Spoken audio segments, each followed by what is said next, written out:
My fiancé doesn't want to file our marriage certificate even though I'm pregnant with his baby. Why don't we file the marriage certificate together? I suggested in desperation, his obvious hesitation notwithstanding. I desperately pressured him into doing it because I was convinced we both wanted to. I honestly had no idea what he was waiting for. We had been together for 3 years, and we even conceived a child. Perhaps he was a little overwhelmed about the fact that he was about to become a father, but I'd given him enough time to adjust to reality already. I wasn't going to let him postpone it any longer.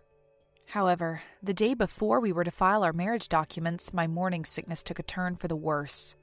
And I couldn't stand, let alone walk. My fiancé said, "If you're not feeling well, I'll go to the city office by myself and do everything for you." He was more stubborn than usual, and while I initially resented the idea because it was just so special to me, I eventually lost the energy to argue and agreed. Later that day, he went to City Hall alone to do all the formalities. However, "I'm afraid marriage documents with your name have never been submitted, ma'am." This is the story of how I would eventually discover that my fiancé had been lying to me, and how when the truth came to light in complete exposure, I vowed to do everything I could to plunge his life into one of total misery. My name is Hazel Kristen, and I'm a 27-year-old office worker. Last year, I was transferred to the same workplace as Frank, my fiancé, and he was assigned as my mentor for a few weeks. As he taught me my job, we hit it off and started having lunch together every afternoon. I always had fun with him, and we started seeing each other more and more outside of work, until we naturally became a couple. About a year later, we were still together, and we had been living together for just over half a year. I was renting the room where I lived unreasonably cheaply from a real estate agent who claimed they owed me a huge debt for the small favor I did for them when we were in university together.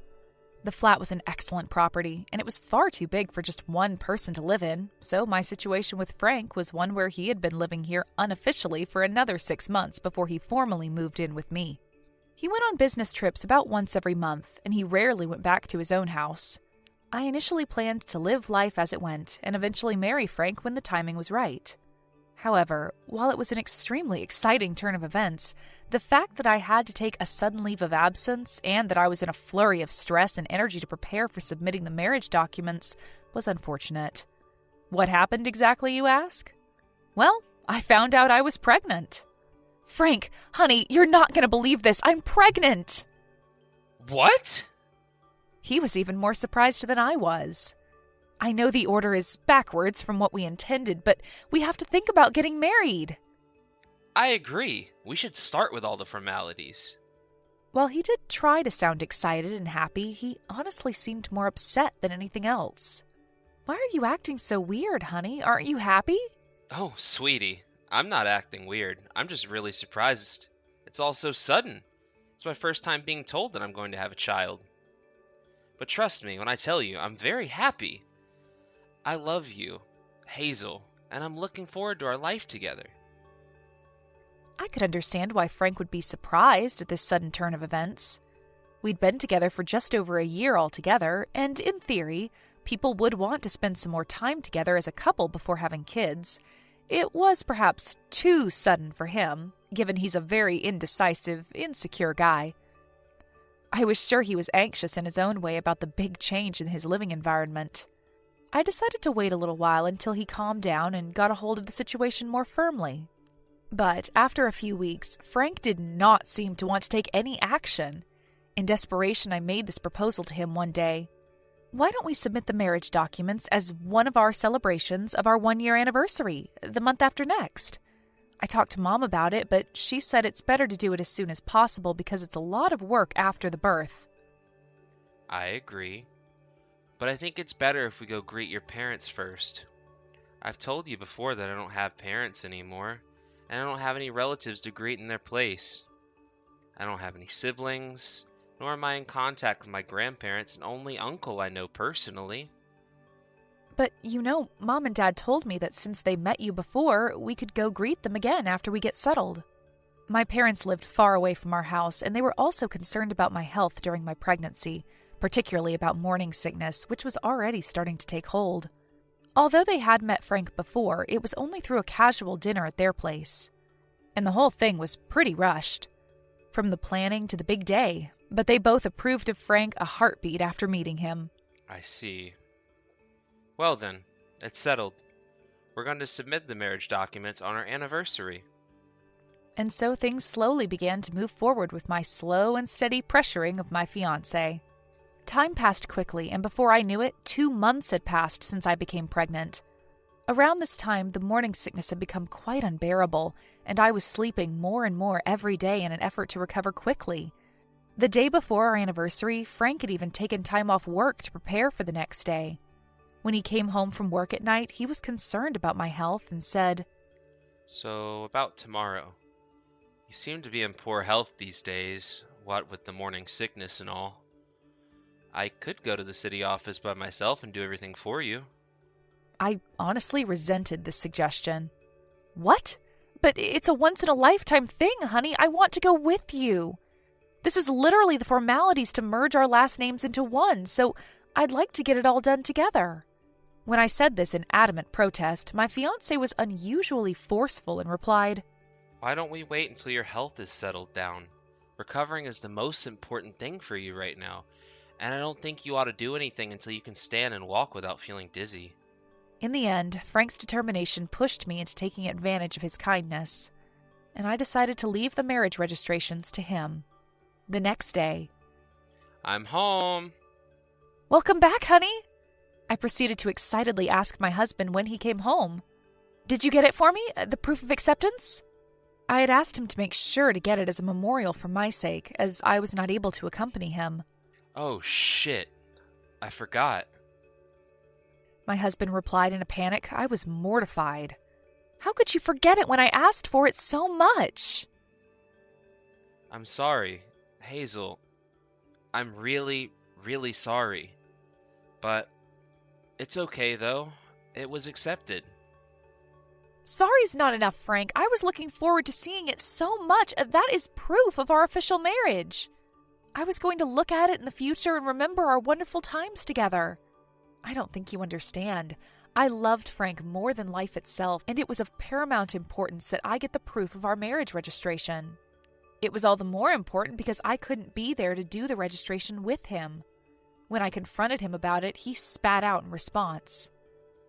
Don't you dare complain to me about this. I made a mistake, but the fact remains. We're officially married now. Then he went straight to take a bath. As I stared at the back of his head, I felt a little frustrated towards his indifferent attitude. I genuinely wondered if men in general are not so familiar with this kind of prestigious commemoration. I was looking forward to seeing the certificate of acceptance with my own eyes, and I was still disappointed.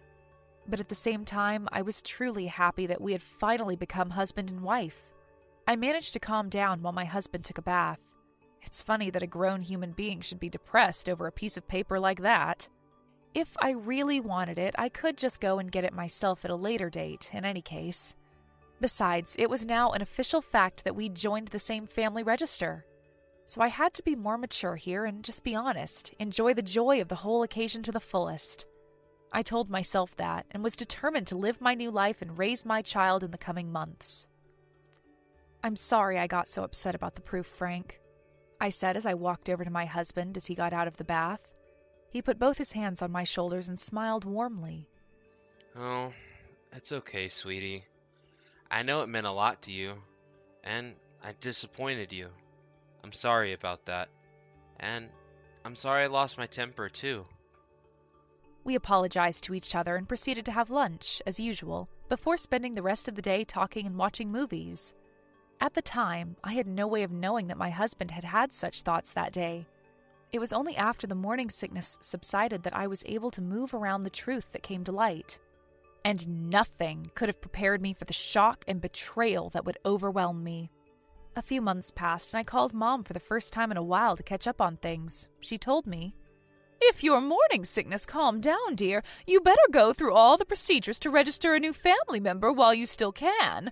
You already decided on the name of your daughter, right? Then I suggest that you get to it. And remember, you'll need your ID card for all that." Oh, really? Come to think of it, I haven't changed my name on my resident record yet. You should do it while you still have time. Okay, I'll look into it. Then, after doing a bit of research about what exactly I needed to do and what I needed to bring, I decided to head to the city hall to go through all the procedures. The next day, after seeing Frank off, I quickly got ready and left the house. When I arrived at City Hall, the first thing I did was to get a copy of my resident record, which stated my name, my address, my occupation, and my marital status as a full-fledged resident of Albuquerque. This would be the first thing I would need for any upcoming procedure I needed to do. However, I was stunned when I received the document at the counter. Excuse me, miss, but I believe this is wrong right here. I told the woman at the counter with an unintentionally strong voice. I quickly apologized. I'm sorry, ma'am. Which one do you think is wrong? My marital status. I got married to Mr. Frank Kristen about 4 months ago. My name was never changed on my resident record, which is why I've come here today. I see. If I may have a few moments, I can check for you. Please. A few minutes later, Miss Bluebird, the woman at the counter, said something that rendered my vision kaput. I'm afraid marriage documents with your name have never been submitted, ma'am. After that, I don't even remember how I got home. I just found myself sitting on the couch in the living room. Frank did say the documents were accepted for sure, didn't he? So could that have been a lie? Then why? Why didn't he file the marriage documents? I felt sick to my stomach, and it wasn't because of the morning sickness. This felt exactly like the time I realized an ex-boyfriend of mine was going to come home in a violent mood after drowning his sorrows. And my intuition had quite literally saved my ass that time. I trusted my instincts completely when they spoke to me, and this time, they were warning me that something terrible was imminent. Was there some underlying, potentially scandalous reason why he didn't want to file the marriage documents? Or perhaps couldn't? I just kept waiting for Frank to come home that evening, and he did, but when he did, I couldn't muster up the courage to ask him about it. His face, which had looked so kind yesterday, looked anything but as of then, and I could only see it as something malicious. I have another business trip, and it's this weekend, Hazel. Yeah, okay. I knew he wasn't lying because we worked for the same company at one point, but I couldn't help but wonder if he was meeting someone else while he was going on these business trips. I went to sleep that night hoping things would be better tomorrow, but life can be cruel. The next day I couldn't handle it alone, so I called Mom again. What do you mean your marriage documents weren't filed? I don't know why either, but I was too afraid to ask Frank directly. Then I suggest you consult a detective agency and ask for an investigation. I'm sorry to be skeptical, honey, but it's just not right to lie about something as important as this. I know, Mom. She encouraged me to ask the detective agency to investigate Frank's private life. A stroke of luck helped out too. A duo of detectives were just on their way to the same city on their own business trips as Frank was going. So the agency arranged to have them tail him there as well. I spent the next week waiting for the results. I even asked Frank a question I had been afraid to ask to satisfy my curiosity just a little bit. By the way, when are you going to terminate your contract with your apartment, honey? Why don't you move all your stuff over here already? To which he replied grimly, I know. I'll do it.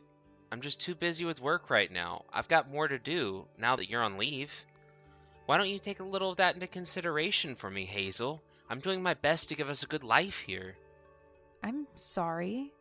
It was rare for him to talk to me in this manner. His attitude was making me more and more uneasy, and I was becoming more and more certain with every passing hour that the results from the detective agency were more like Pandora's box, forbidden to be opened, for it would unleash havoc and chaos into the lives of humanity. After a week, the results of the investigation were finally ready, and I felt as though I had been hit on the head with a goddamn sledgehammer. I was so shocked that I fell onto the couch. What? Not feeling well, honey? Frank had come home and beheld me in a near catatonic state and asked me if I was feeling all right, but I couldn't even face him. I just wanted him to leave me alone. A few days later, when I was feeling better, I told Mom everything and decided to take action. It would not be good for my unborn child if I just let time full of stress and negativity pass by like this. I had to get everything straight once and for all, I thought. I went to a certain place with Mom, who was so kind as to come from far away to help out, while Frank was at work. I rang the intercom of the aforementioned, and Miss Rhonda Parkinson, who was identified as the woman in the photographs I got from the detective agency of Frank walking arm in arm with, opened the door. Can I help you, ladies? I know this is definitely going to sound sudden, but you are Mr. Frank Kristen's girlfriend, are you not? I'm here to talk to you about something. Needless to say, the woman was quite confused. Who wouldn't be, though? Who wouldn't be shocked to open the door to a total stranger who somehow knew the name of their romantic partner? I continued.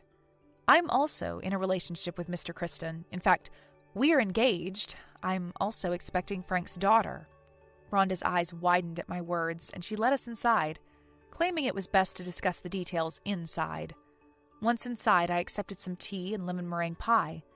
I explained to Rhonda the results of the investigation that I had received from the detective agency, Mom providing me with moral support all the while. In case you haven't caught on, allow me to recap. Frank, who I thought was my husband, had been in a relationship with another woman, Miss Rhonda Parkinson, and he visited her every time he went on a business trip. She and Frank had been in a long-distance relationship since he was transferred to Albuquerque. In other words, Frank was dating this woman since before he even met me. That can't be. Naturally, she didn't believe me, much like I once upon a time. However, when I showed her photographs and videos of Frank's home as proof, she managed to believe me in the end. Eventually, the woman began to slowly speak the truth. I've been dating Frank for 3 years. We were originally classmates in university. To sum it all up, apparently last year he was transferred to Albuquerque, and Rhonda couldn't come with him because she was offered a promotion where she worked. It was her dream job, and she wasn't going to give that up easily. She told us that since Frank was transferred, she had gotten a lot busier, and her work never allowed her much time to travel hundreds of miles to see him as of yet. I can't believe he was actually such a scumbag. Rhonda went on to sob for a while, and I cried with her too, because I was just in complete and utter despair over the situation. Mom, who was sitting next to me patiently, gently caressed my back. She suggested that we leave for the day, and after agreeing, Rhonda and I exchanged contact information. After that, I kept in contact with her frequently over the next few days, and she decided to question Frank directly. On his next business trip that weekend, when he went back to Rhonda's home after work, I decided to catch him red-handed. On that day, I went to the woman's house again with my parents. When I rang the intercom, Rhonda answered the door, and upon entering the living room, I found a very surprising sight. Mr. and Mrs. Parkinson, Rhonda's parents, and Mr. and Miss Kristen, Frank's parents, my own in-laws, who I thought never even existed because of a tragic car accident, were there. It turned out that my husband had lied about his parents being dead. Apparently, Mr. and Mrs. Kristen knew that he was dating Rhonda, so he had hidden their existence from me so as not to arouse any suspicion. We all waited for him to come home, our faces scrunched up in anger. Before long, the front door was unlocked and Frank walked in. Do we have guests tonight, honey? There are a lot of shoes out there. Saying that, he opened the living room door and his eyes met mine. He instantly froze where he stood, and I could see his face turning pale as he stared at me in complete disbelief. Explain yourself, Frank. He jolted back to life at Mr. Kristen's words, and he opened his mouth. No, it's not like that. I mean... Then he went and said the most unbelievable words I'd ever heard from anyone. Ever. I love both Hazel and Rhonda. Huh? I was so taken aback by what he said that I couldn't help but let out a squeal of disbelief, while everyone in the room was speechless. Mr. Kristen unfroze the earliest, and unfreeze did he ever. He quite literally lunged at his son and struck his fist against his cheek with all his might. Dad, I'm sorry. I'm so sorry. I'm sorry. You really think that's gonna fix everything, son? Mr. Kristen's furious voice echoed throughout the quiet room. Frank slammed his head on the floor and kept on apologizing. We finally exploded in anger at this behavior, more specifically when he got down on his knees to beg for forgiveness. From there, myself, Rhonda, and our respective parents took turns hurling insults at Frank. Then my husband began to make excuses for his inexcusable behavior. I met Hazel when I was transferred to Albuquerque, and I felt a sense of fun that I didn't feel with Rhonda. I was lonely not seeing Rhonda. I was afraid that one day she would find out, and I knew I had to make a choice eventually, but I just couldn't do it. Time went on and on.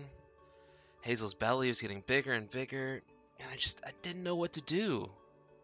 I literally felt my feelings of love for Frank Kristen drain away, cooling when I heard this statement. I didn't care about the man anymore. What are you talking about? I don't remember raising you like this. Frank's nose was bleeding because of the constant slapping from his father, but there was no one to stop it. I said to him as he held his destroyed nose and cowered, I'm divorcing you. No, wait a minute. We were never married to begin with, were we? So there's no need for that. I'm just glad I didn't get punished for being married to a big jackass. Don't ever show your face in front of me again, and you'll regret the day you ever met me if you try to meet my daughter. Afterwards, I consulted a lawyer. He found Frank's actions malicious, and I was able to file a claim for alimony on grounds for breaking off the engagement.